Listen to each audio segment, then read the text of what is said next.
ஒரே கூட்டணியில் இருந்து கொண்டு ஒரு கட்சி தலைவர் இன்னொரு கட்சி தலைவர் மீது பகிரங்கமாக புகார் கூற முடியுமா? அதுவும் ரகசிய உடன்பாடு என்று மம்தா பானர்ஜி குறிப்பிட்டிருப்பது யாரை? தேசிய அரசியலில் இந்தியா கூட்டணிக்குள் இப்போது ஒரு புயல் உருவாகியிருக்கிறது.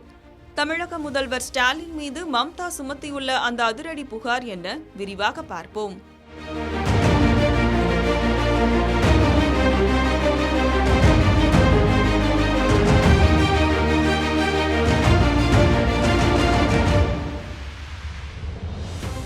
மேற்கு வங்க மாநில சட்டமன்ற தேர்தல் களம் தற்போது தேசிய அளவிலான விவாதமாக மாறியுள்ளது. தேர்தல் ஆணையத்திற்கு எதிராக மம்தா பானர்ஜி பகிரங்கமான குற்றச்சாட்டுகளை முன்வைத்திருக்கிறார். வாக்காளர் பட்டியலில் உண்மையான வாக்காளர்கள் அதிகமாக நீக்கப்பட்டுள்ளதாக குற்றம் சாட்டியிருக்கிறார். அதேபோல் மேற்கு வங்கத்தில் பணியாற்றும் நேர்மையான அதிகாரிகளை தமிழ்நாடு உள்பட தென் மாநிலங்களுக்கு மாற்றியிருக்கும் தேர்தல் ஆணையம் அங்கு பாஜக ஆளும் மாநில அதிகாரிகளை நியமித்திருப்பதாக கூறி தொடர்ச்சியான போராட்டங்களை முன்னெடுத்து வருகிறார்.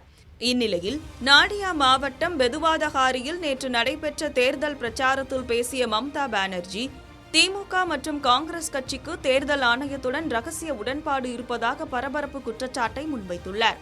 இதற்கு ஆதாரமாக மேற்கு வங்கத்தில் சிறப்பாக பணியாற்றி வந்த அதிகாரிகளை தேர்தல் ஆணையம் திட்டமிட்டு தமிழகத்திற்கு தேர்தல் பார்வையாளர்களாக இடமாற்றம் செய்துள்ளதாக அவர் சுட்டிக்காட்டியுள்ளார். குறிப்பாக மால்டா பகுதியில் வன்முறையை ஒடுக்கி குற்றவாளிகளை கைது செய்த திறமையான அதிகாரிகளை தமிழகத்திற்கு மாற்றியதன் மூலம் மேற்கு வங்கத்தில் பாஜகவிற்கு சாதகமான அதிகாரிகளை நியமிக்க வழிவகை செய்யப்பட்டுள்ளதாக அவர் சாடினார்.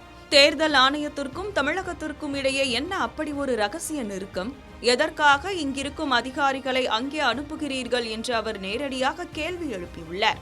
எதிர்க்கட்சிகளின் முகாமில் தமிழ்நாடு முதல்வர் ஸ்டாலினும் மேற்கு வங்க முதல்வர் மம்தாவும் நட்புடன் இணைந்து பாஜகவிற்கு எதிராக களமாடி வந்தனர். இந்நிலையில் மம்தாவின் குற்றச்சாட்டு அதீத கவனம் பெறுகிறது. தொடர்ச்சியாக இரண்டாவது முறையாக தேர்தல் களத்தில் ஸ்டாலினுக்கு எதிராக குற்றச்சாட்டை முன்வைத்திருக்கிறார். சாம்செர்கஞ்ச் பகுதியில் முதல் முறை குற்றம் சாட்டும் போது திமுகவிற்கும் தேர்தல் ஆணையத்திற்கும் இடையே இருக்கும் ரகசிய உடன்பாடு என்ன என்று கேள்வி எழுப்பியிருந்தார். இரண்டாவது முறையாக நாய்டா பரப்புரையில் பேசும்போது ஸ்டாலினின் பெயரை குறிப்பிட்டே குற்றச்சாட்டை முன்வைத்திருக்கிறார். மேலும் மேற்கு வங்கத்தில் தடுத்து வைக்கப்படும் என்ஆர்சி போன்ற நடவடிக்கைகளை ஒருபோதும் அனுமதிக்கப் போவதில்லை என்றும், தேர்தல் முடிந்த பிறகு நாடு முழுவதும் சுற்றுப்பயணம் மேற்கொண்டு அனைத்து எதிர்க்கட்சிகளையும் தானே ஒருங்கிணைக்கப் போவதாகவும் மம்தா பானர்ஜி உறுதிபட தெரிவித்தார். தேசிய அளவில் இந்தியா கூட்டணியில் அங்கம் வகிக்கும் தலைவர்களுக்கு இடையிலான இந்த நேரடி மோதல் அரசியல் வட்டாரத்தில் பெரும் பரபரப்பை ஏற்படுத்தியுள்ளது.